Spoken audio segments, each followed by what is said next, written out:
Copper Bend, at the height of a blazing noon, dust swirled around people's feet, the heat shimmering and warping the view into the distance. On a rickety wooden platform, a farmer shouted to a laughing crowd, "Buy a cow and get a working Apache woman for free."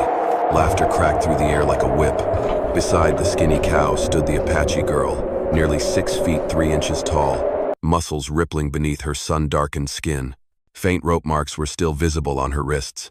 Her buckskin dress hung in tatters, her cracked feet buried in sand. Thick black hair fell over half her face, but her eyes were hollow, the gaze of someone who had stopped believing in humanity. Then the crowd parted. A man stepped forward, tall, broad-shouldered, in a sweat-stained old leather coat. Cole Danner, a rancher who lived alone on the edge of the desert. Without a word, he threw a pouch of silver onto the table. "I'll take both, the cow and the girl." No one understood why. Cole did not touch her. He only untied the rope from her wrists and said softly, "Let's go." Amid the whistles and jeers, he led his horse out of town. The Apache girl followed in silence, her bare feet burning on the hot ground, their shadows stretching long across the red dust. By the time their figures disappeared beyond the ridge, the townsfolk were still talking. None of them knew in that very moment the West had just witnessed a small transaction that would forever alter 2 lives.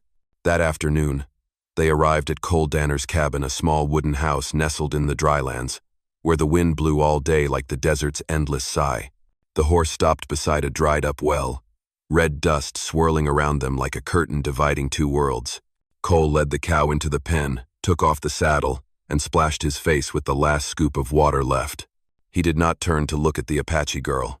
She stood a few steps away, tall, broad-shouldered, her sun-browned muscles streaked with dried sweat and dust that had turned to clay. She did not know whether to run or wait for orders. Every instinct of someone treated like a piece of property told her, "Trust no one." Cole simply said, his voice low and rough, "There's bread and water in the house. Eat." Then he stepped onto the porch and knelt down to sort through the pile of damp firewood. That night, the cabin was so quiet you could hear the insects chewing the wood. Taya, that was her name, ate slowly, tiny bites, her eyes always watching the strange man. When she opened the door to peek outside, he was already lying on the floor, right by the entrance, a Winchester rifle resting at his side, not to threaten but to guard, to protect. The only bed in the cabin remained untouched. It was meant for her. Taya did not sleep at all that night. She listened to the wind hissing through the cracks in the door, the soft breaths of the horse in the stall, and the steady breathing of Cole in the corner. No words were spoken, but between the 2 of them was a silence that felt different, not hatred, but a kind of test. At dawn, as the first light cut through the curtain, Cole got up, rekindled the fire, and handed her a glass of water. "If you want to leave, go when it's light enough," he said. Copper Bend is 30 miles east, or about 48 kilometers. Then he quietly led his horse out to the field. Taya watched him go. No one had ever given her a choice. No one had ever given her freedom, not even in words. Her hand tightened slightly around the glass. In those black eyes, the emptiness from the night before had started to shift, as if, in the dry wind, a tiny seed had just been planted in the earth. 3 days passed. The desert around the cabin was still dry and unforgiving, but inside that small wooden house, the air had changed. Cole Danner woke early each day, heading out to the fields while the sky was still a pale gray blue, leaving behind the tall Apache woman standing silently on the porch, watching the sun rise. At first, Taya simply sat, looking around, her hands unsure of what to do. But Cole's gaze, calm, never probing, made her feel strangely uneasy, not because she was afraid, but because he did not look at her like other men did. Not like an object, not like a wild thing, but like a human being who had lost her way. On the 4th midday, she stepped into the kitchen, found a dull knife and some cornmeal. Taya lit a fire, moving carefully, like someone relearning how to live. When the smell of burnt bread filled the room, Cole returned, stood in the doorway, and said nothing. She thought he would scold her, but he only lifted the pan off the fire, then gave a small nod. Everyone's first time is like that. That afternoon, she followed him to the cattle pen. The fence had collapsed during a storm last season. Cole was silently rebuilding it. Without being told, Taya bent down and lifted a beam twice the weight of an average man. Her arms tensed, veins standing out, muscles shifting under her sun-darkened skin like water flowing beneath the surface. Cole glanced over. His eyes changed, just slightly. Not admiration, not fear, but respect. That night, on the porch, a new pair of leather boots waited large size, thick soles. No words attached. She tried them on. They fit perfectly. Feet once hardened by calluses were now shielded from the burning sand. That night, Taya sat by the door, listening to the soft hum of crickets. She thought of the days when she was dragged by ropes, forced to bow under the weight of contemptuous stares. Now, no one gave orders. No one struck her. There was only one man, quietly living through his day, letting her mend her dress and slowly stitch her soul back together. In the flickering firelight, she held a needle, sewing up the tattered buckskin dress, each stitch like mending a piece of her past. Across the room, Cole lay on the floor. His eyes glanced her way, then closed. Taya realized for the first time, the fear inside her no longer filled the whole room. Outside, the desert wind still blew, but inside that small cabin, the silence had changed from desolate to peaceful. Rumors do not need wind to fly. A week later, Copper Bend buzzed like a hornet's nest. People said, Danner brought back an Apache woman built like a man. He must have lost his mind. Maybe he's using her to scare off wolves. Or to warm his bed. Snide remarks drifted through the saloon with the whiskey smoke, spreading down the red dust road. Cole Danner heard them when he went into town to buy salt and nails. He said nothing. Just nodded, paid, and rode his horse back toward the cabin. Taya stayed behind at the ranch, quietly going on with her work, mending shirts, chopping wood, tending to the cattle. That afternoon, 3 men on horseback arrived, faces flushed with drink and the smell of gunpowder. Hey, Danner, the bald one croaked with a grin. We heard you're keeping a wild thing here. Let's have a look. Cole stepped out onto the porch. The sunlight hit his sun-browned face, revealing a faint scar across his jaw. He did not reach for his gun. He simply said, steady and low, "There's nothing to see here. Get off my land." Another man laughed, spit out some beer foam. "You protecting her? That Apache's gonna bite you one of these days." Cole narrowed his eyes, gaze cold as steel. She is here because she chooses to be. No one forced her. And no one lays a hand on her. The silence was heavy as stone. The 3 men exchanged glances, let out short, bitter laughs, then turned their horses and rode off, leaving a cloud of dust behind. Inside the cabin, Taya stood behind the curtain. Her strong shoulders were still tense, but in her eyes, something had shifted trust. Not because Cole had defeated someone, but because he had stood by her without needing a reason. That evening, Taya carried water to the trough, quietly pouring it out for the horse. Cole glanced over, nodded once, then went back to fixing the fence. No words passed between them, but the silence was no longer like before. It was no longer fear, but companionship. As the sunset spilled over the hills, the red light swept through the cabin window, catching Taya's face. For the first time, she smiled. A small smile, but real. Cole saw it and gave a slight nod. No words, no hidden meanings, just an acknowledgement that, sometimes, trust does not need to be spoken aloud. It only needs someone willing to stay still. When the whole world walks away, thank you, truly, for being here with me. Let us know where you are listening from. And if this story touched your heart, please consider subscribing to the channel to support my work. I wish you peace and happiness, wherever in the world you may be hearing this story. The days that followed drifted by in a different kind of silence. Not the silence of fear, but of 2 people learning how to exist together. Each morning, Cole rose early to boil coffee. Taya stepped outside to tie up the horse, her large hands moving the rope with the ease of someone who had done it 1,000 times. She still spoke little, but every movement was precise and steady. The early sun cast a soft golden layer over her shoulders. Beads of sweat traced down her darkened muscles, glinting with the firelight from the porch stove. Cole hammered nails into the fence. She carried lumber. No one gave orders. Now and then, they exchanged short words. "Nails over there. Hand me that. Watch your hand." But in their voices, the distance was gone, only the steady rhythm remained, of 2 people working for the same home. In the evenings, they sat by the door, eating burnt cornbread and stewed beans. Cole spoke a few words about the old battlefield, where men killed each other over a strip of dry land. Taya sat in silence, her eyes gazing far away. Where I come from, people died too. But for freedom, he nodded, his gray eyes carrying the sadness of a sky after a storm. No more needed to be said.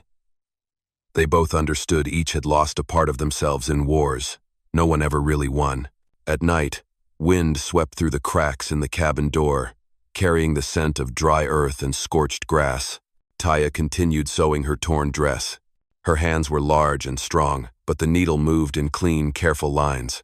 Cole sat by the window, sharpening a knife. The sound of metal ringing softly, blending with the chirping of crickets. No music was needed. That alone became a quiet symphony of peace. One time, as she brought in firewood, he handed her an old cloth hat. The sun's harsh out here. Wear this. She took it, gave a small nod. For the first time, their eyes held each other for more than a few seconds. No sparks, no drama, just two wounded souls finding each other in silence. Day after day, they lived like that quietly, simply. The cow grew fatter. Green shoots began to sprout behind the cabin. Cole started to whistle softly while working, and now and then, Taya sang in Apache, her voice low and haunting, like wind through canyon walls. The world beyond remained loud and restless, but here, only the rhythm of life and the breath of the land remained. A rare kind of peace, but the West never let peace last for too long. Somewhere, on the outskirts of Copper Bend, 3 drunken cowboys were gathering, their threats rising with the smoke of cigarettes and the thin slice of moonlight. A new storm was coming. That afternoon, the sky over Copper Bend hung heavy. Dark clouds gathered in the west, signaling a storm on its way. Cole had just finished putting away his tools in the barn when he heard it, the sound of hooves pounding from afar.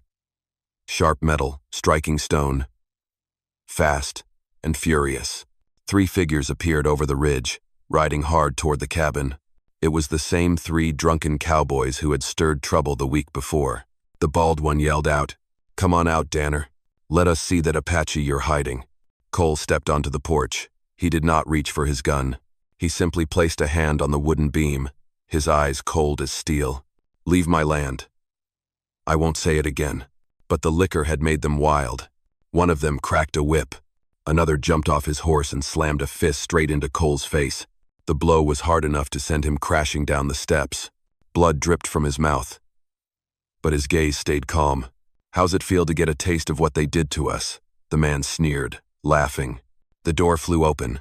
Taya stepped out tall, bare-shouldered, black hair whipping in the wind, muscles tense beneath sun-browned skin. Lightning flashed, catching the glint in her eyes black as obsidian. No one had time to react. She stormed down the steps, grabbed the bald man by the collar, and lifted him like a sack of grain. With a swift toss, his body hit the ground and slid through the mud. The second man raised his gun, but she turned, drove a fierce kick straight into his gut, sending the weapon flying. A dry snap crack. As his knee buckled, the last man drew a knife and charged, screaming. Taya sidestepped, seized his wrist, twisted it with brutal precision using his own blade. The knife clattered to the ground. She pinned him to the dirt, her breath hot against his neck. Had enough? Silence. Only the sound of rain tapping on the wooden roof. All 3 men, trembling, scrambled to their feet and fled on horseback without looking back, leaving behind a trail of water, mud, and shame. Taya turned around. Cole stood under the porch, blood mixing with rain on his lips, his eyes wide with awe and respect. She knelt and offered her hand. "You all right?" He took at her hand, smaller, but firm and warm. "I am now," Cole said, his voice hoarse. The rain came down hard, cold, loud, washing away blood, dust, and every unspoken divide. In the downpour, they stood there, a man who had survived the battlefield, and a woman once sold like property, looking at each other, both understanding. There was no longer anyone who needed saving. From now on, they only had to stand together against whatever the world would bring. The rain that night did not stop. The sound of falling water drummed steadily on the wooden roof, blending with the soft breathing of 2 people inside the cabin. Cole sat by the fire, his shirt stained with blood, one cheek swollen and bruised. Taya knelt beside him, her broad shoulders still damp from the rain, black hair tangled, falling across one cheek. She held a basin of water, wrung out a cloth, and began cleaning his wounds with slow, careful movements. Cole winced as the water touched torn skin. "I should have had my gun ready," he said quietly. Taya did not look up. She simply replied, "You were ready. By staying." That sentence stilled the entire room. The wind whistled through the doorframe, carrying her words into the night. Taya set the cloth down, then looked directly into his eyes. In hers, there was no more guardedness, only a quiet kind of courage, the kind that never needed to shout. "I used to think there was no place left for me," she said. Her voice low but trembling. "Sold off, called names like I was an animal. I thought I had died, until you gave me the choice to stay or leave." She paused, breathing gently. Firelight flickered across her sun-darkened face, casting shadows over the faint scars around her wrists. "I stayed," she whispered. "Not because I owed you, but because I wanted to." Cole looked at her for a long moment. He set his cup down, then let his rough, calloused hand rest gently over hers. "You've never been a burden," he said, his voice hoarse and slow, as if each word had traveled through a life full of loss. A long pause filled only by the soft crackling of the fire and the quiet breaths of two people who had grown used to silence. Taya lowered her head, resting her forehead lightly against his. Warmth spread between them in the dark. Outside, the rain began to ease. On the roof, the last drops fell like the beat of a slowed heart. Cole held her large but gentle hand, giving it a quiet squeeze. He had never believed life still had anything left to begin again. But in that moment, in the warmth of the fire and her breath, he knew he had found it. Two souls, once shattered, now sitting side by side, with no vows, no promises, only respect and a rare peace like the morning after a storm. Dawn came slowly after the night of rain. The first light crept through the window, slid across the damp wooden floor, and stopped at the coat hanging on the wall where raindrops still fell. Slow and steady, Cole Danner opened his eyes, hearing the familiar footsteps on the porch, heavy, solid, certain. Taya was tending the fire again. Her black hair, damp with morning dew, clung to her neck. The muscles in her shoulders stood out in the early light. She poured coffee, steam curling up into the cold air. "Drink it before the sun gets too hot," she said, her voice low, calm, and sure. Cole sat up, took the cup, and watched her place cornbread on the table. They did not say much. They did not have to. Between them, silence was no longer a wall. It had become a roof. Outside, the red earth still held the marks of rain. Young green weeds pushed up between the wagon ruts, proof of something hard to believe. Even the driest ground can grow, if someone is willing to water it with kindness. Cole walked out to the stable, tightening ropes, wiping down the saddle. Taya followed, wearing the buckskin dress she had sewn herself, the hem still marked with clumsy stitches. The leather boots he gave her made a soft sound on the wet ground. She helped him lead the horse. Her strong hands rested on the animal's neck, gently smoothing its mane. The horse, once wild, now stood calm. "He listens to you," Cole said, smiling faintly. "Maybe he knows I'm stronger," she replied, a small spark in her eyes. They both laughed, quiet, but genuine, like two people who had survived a land of smoke and guns and had finally found their way back to laughter. As the sun climbed higher, Cole stood on the porch, watching her, the tall, muscled, sun-darkened Apache woman who had once been sold with a cow, now watering her own vegetable garden. He slowly put on his hat and murmured, "Not for her, but for himself. No one belongs to anyone. We only belong where we're respected." Taya looked up, sunlight catching in her deep black eyes. She said nothing. She only nodded, as if she understood that what he had just spoken was not just a thought, but the quietest kind of vow the West could offer. By noon, smoke curled up from the cabin's chimney, melting into the clear sky. And back in Copper Bend, people still whispered. There was a rancher who once bought a cow and brought home an Apache woman, and no one ever saw her leave.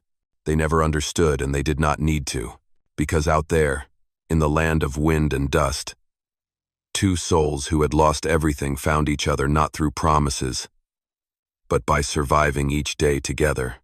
My friend, in that scorched western land, Where wind and blood once taught people how to survive, kindness remains the only thing that keeps a heart beating right. A simple gesture, a glance without judgment sometimes, that is all it takes to save a soul that thought it was forever lost. Because love and kindness do not change the world in a day, but they can heal an entire lifetime.